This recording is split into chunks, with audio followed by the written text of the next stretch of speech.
ચાલો students, good morning. આપણે હવે સેક્શન ડીની અંદર turn the conversation into indirect speech, એટલે કે ઇનડાયરેક્ટ સ્પીચમાં આપણે આ વાક્યોને ફેરવવાના છે. આપણે શીખી જ ગયા છે ડાયરેક્ટ ઇનડાયરેક્ટ સ્પીચ. એમાં આપણે અહીંયા પહેલાં તો સંવાદ વાંચી લઈએ. Teacher says, have you done your homework? શિક્ષકે કહ્યું કે શું તમે તમારું હોમવર્ક પતાવી દીધું? Vinay says, no I haven't. ના, મેં પતાવ્યું નથી. I was absent yesterday. હું ગઈકાલે ગેરહાજર હતો. Teacher says, why didn't you come to school yesterday? શિક્ષકે એમ પૂછ્યું કે શા માટે તું ગઈકાલે શાળાએ ન આવ્યો હતો? Vinay says, I was not well. એટલે કે હું સારો ન હતો. એનો અર્થ શું થાય? હું બીમાર હતો. તો આ શિક્ષક અને વિનય વચ્ચેની જે વાતચીત છે તેને આપણે ડાયરેક્ટ સ્પીચમાંથી ઇનડાયરેક્ટ સ્પીચમાં કરવાનું છે.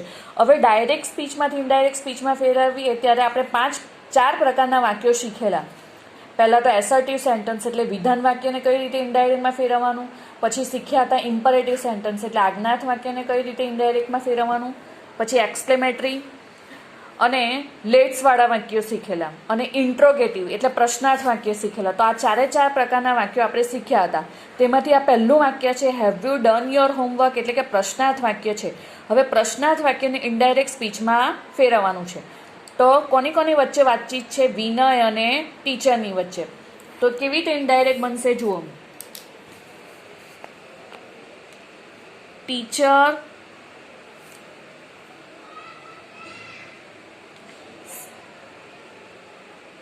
ટીચર સેઝ,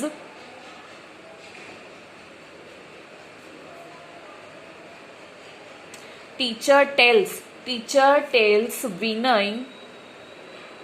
હવે આપણે એ પણ શીખેલા કે રિપોર્ટિંગ વર્બ જ્યારે સેઝ હોય, અહીંયા ટીચર સેઝ વિનય, ટીચર અને વિનયની વાતચીત છે, તો સેઝ રિપોર્ટિંગ વર્બ હોય તો એનું ટેલ્સ કરવાનું, એ આપણે શીખેલા. અને સે હોય તો એનું ટેલ કરવાનું. અહીંયા સેઝ છે એટલે આપણે શું કરીશું?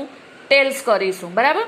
તો ટીચર ટેલ્સ વિનય. હવે અહીંયા કન્જક્શન એટલે કે સંયોજક તરીકે આપણે વિધાન વાક્યમાં શું મૂકતા હતા? ધેટ મૂકતા હતા. બરાબર ને? પણ અહીંયા વાક્ય પ્રશ્નાર્થ છે. સંયોજક તરીકે એટલે આપણે અહીંયા ધેટ મૂકીશું નહીં. પ્રશ્નાર્થ વાક્ય છે એટલે આપણે અહીંયા સંયોજક તરીકે શું મૂકીશું? ઇફ મૂકીશું. Teacher tells Vinay if. હવે અહીંયા તમે જોઈ શકો છો કે have you done your homework. You એટલે કે બીજો પુરુષ હોય એટલે કે સાંભળનાર પ્રમાણે ફેરફાર. હવે વાતચીત કોની વચ્ચે છે? શિક્ષક અને વિનયની વચ્ચે. તો શિક્ષકે વિનયને પૂછ્યું. તો યુ એટલે સેકન્ડ પર્સન એટલે સાંભળનાર પ્રમાણે ફેરફાર. સાંભળનાર કોણ છે? વિનય છે. તો વિનય માટે આપણે કયો કર્તા લખીશું? યુની જગ્યાએ હી. તો અહીંયા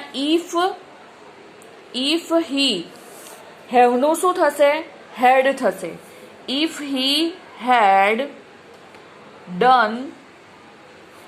હવે યોર હોમવર્ક, યોર એટલે પણ ફરી પાછો સેકન્ડ પર્સન. યોરનું શું થશે? હીઝ થઈ જશે. કારણ કે યોર કોના માટે? યોર એટલે સેકન્ડ પર્સન અને એટલે સાંભળનાર વિનય છે. તો વિનયની સંબંધક વિભક્તિ કઈ થશે? હીઝ થશે. You your you. તેવી જ રીતે હી હીઝ હિમ. તો અહીંયા હીઝ થશે. હેડ ડન હીઝ હોમવર્ક. જુઓ અહીંયા ટેલ્સ પણ નહીં આવશે. પ્રશ્નાર્થ છે એટલે આસ્ક્ડ આવશે. રિપોર્ટિંગ વર્બ તરીકે શું આવશે? આસ્ક્ડ આવશે. જુઓ, ટીચર આસ્ક્ડ વિનય. વાક્ય પ્રશ્નાર્થ છે એટલે સંયોજક if. Teacher asked Vinay if he head done his homework. તો આ થયું પહેલા વાક્યનું ઇનડાયરેક્ટ. હવે જુઓ બીજું વાક્ય. હવે વિનય કહે છે, વિનય સેઝ, નો આઈ હેવન્ટ. એટલે વિનય નકારમાં જવાબ આપે છે કે ના, મેં હોમવર્ક કર્યું નથી. તો હવે એનું ઇનડાયરેક્ટ બનાવીએ. વિનય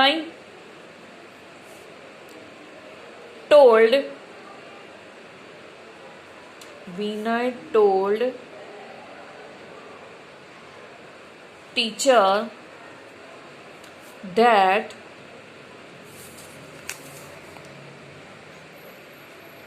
હવે આઈ છે. આઈ એટલે વિનય પોતાના માટે આઈ વાપરેલો છે એણે. પણ વાક્યની અંદર જ્યારે આઈ હોય એટલે કે ફર્સ્ટ પર્સન હોય તો બોલનાર પ્રમાણે ફેરફાર. બોલનાર કોણ છે? વિનય છે. વિનય શિક્ષકને કહે છે એટલે આઈનું શું થશે? હી. તો હી, હવે આપણે આખા વાક્યમાં જવાબ લખવો પડશે કે he had not done his homework.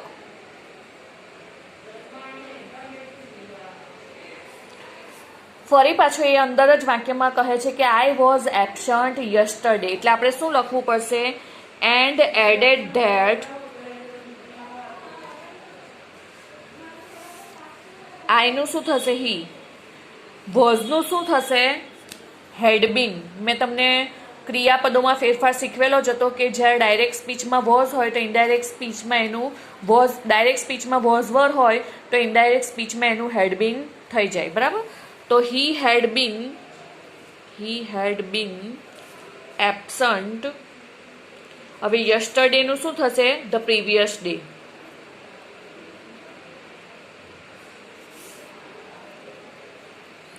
ચાલો, ત્રીજું વાક્ય. Teacher says why didn't you come to school yesterday.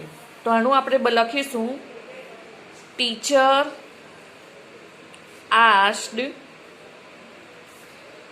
Y you, એટલે સેકન્ડ પર્સન એટલે સાંભળનાર પ્રમાણે ફેરફાર. સાંભળનાર વિનય છે એટલે કરતા શું હશે? He. Why he had not, did not છે એટલે એનું શું થઈ જશે? ઇનડાયરેક્ટમાં had not. Why he had not come, came અને કમ. ત્રીજું રૂપ પણ કમનું કમ જ થાય. તો why he had not come to school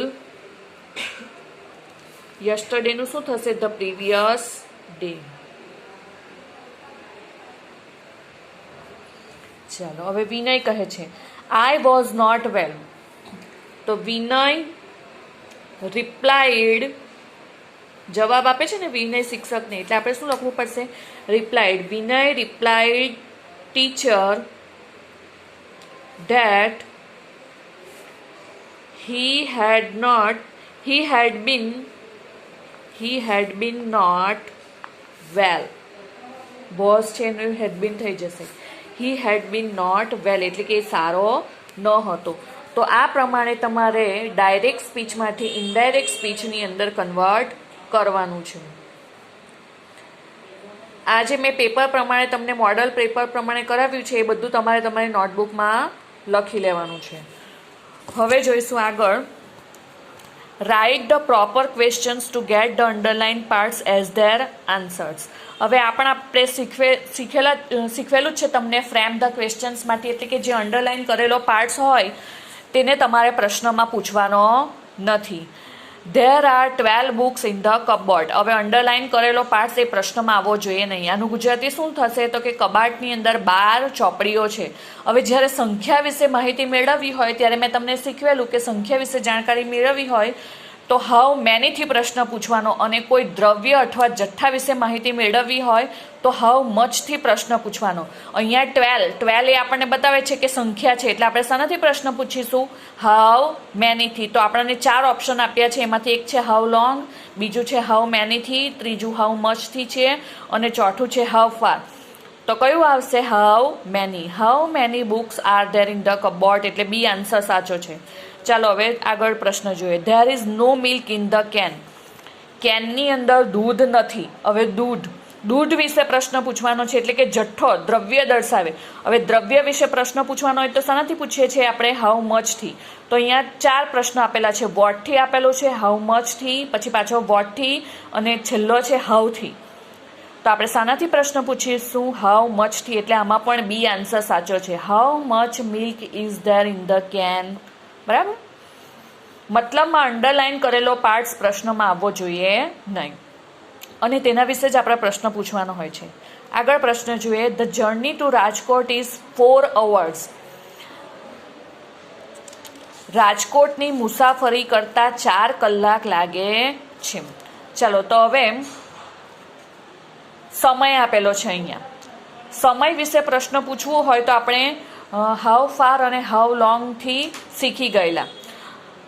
મતલબમાં હાઉ ફાર અને હાઉ લોંગ એ આવતું હતું બંને સાથે. જુઓ, how far is the journey two Rajkot, એટલે કે રાજકોટની જર્ની કેટલી દૂર છે.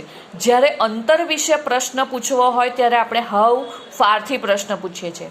પછી છે હાઉ મચ, પછી છે what is the journey two Rajkot, અને છેલ્લું છે how long is the journey two Rajkot. રાજકોટની જર્ની કેટલી લાંબી છે તો કે 4 કલાકની છે. એટલે આમાં આન્સર શું આવશે? How long. ચાલો હવે જુઓ, complete the dialogue using the proper expression given in the brackets. બ્રેકેટ્સની અંદર એક્સપ્રેશન આપેલા જ છે, ફક્ત તમારે ખાલી જગ્યા પૂરી કરવાની છે. જેમ કે how far is your school from here, અહીંયાથી તમારી શાળા કેટલી દૂર છે. બીજો ઓપ્શન છે yes sir just a minute, અને ત્રીજો ઓપ્શન છે નો આઈ વોન્ટ. તો આ 3માંથી કોઈ પણ 2 આન્સર તમારે લખવાના છે. જેમ કે customer says can you note down my order, શું તમે મારા ઓર્ડરને લખી શકશો? લખી લીધું છે. Can you note down my order, શું તમે મારા ઓર્ડરને લખી લીધો છે?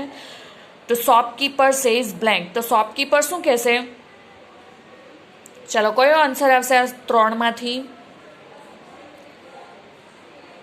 Yes sir just a minute, હા સાહેબ ફક્ત 1 મિનિટમાં હું તમારો ઓર્ડર લખી લઉં છું. તો આ બીજો જે છે એ આન્સર આવશે. ચાલો આગળ, Richa will you come with me, રીચાએ પ્રશ્ન પૂછ્યો શીલાને કે શું તું મારી સાથે આવી શકે છે? તો શીલા સેઝ નો આઈ વોન્ટ, ના હું આવીશ નહીં. તો આ બીજો આન્સર, આ જે છેલ્લો આપેલો છે તે તમારે અહીંયા બીજી બ્લેન્કમાં લખવાનું છે. તો આ પ્રમાણે તમારે ગ્રામરમાં કરવાનું છે. હવે છે સેક્શન ઈ, તેની અંદર તમને 2 એસે પૂછેલા છે, માય ફેવરેટ સિઝન અને the tiger our national animal. તો એમાંથી તમારે કોઈ પણ એસે લખવાના છે. અને અહીંયા ઈમેલ છે, ઈમેલ પછી હું તમને કરતા શીખવીશ. તો અહીંયા આપણું આખું પેપર પૂરું થાય છે. તમારે એસેની અંદર અહીંયા ઘણા બધા એસે આપેલા છે, તેમાંથી તમારે ખાસ ઇમ્પોર્ટન્ટ, એમ તો મેં તમને લખીને મોકલા જ છે જે ટેક્સ્ટ બુકની અંદર છે, તે સિવાયના તમારે જે કરવાના છે એમાં માય ફેવરિટ સિઝન કરવાનું છે, પછી રિપબ્લિક ડે કરવાનો છે, ઉત્તરાયણ કરવાની છે, અને ટાઈગર અવર નેશનલ એનિમલ. આટલા 4 એસે કરી નાખજો, બરાબર? એમાંથી જ પૂછાશે.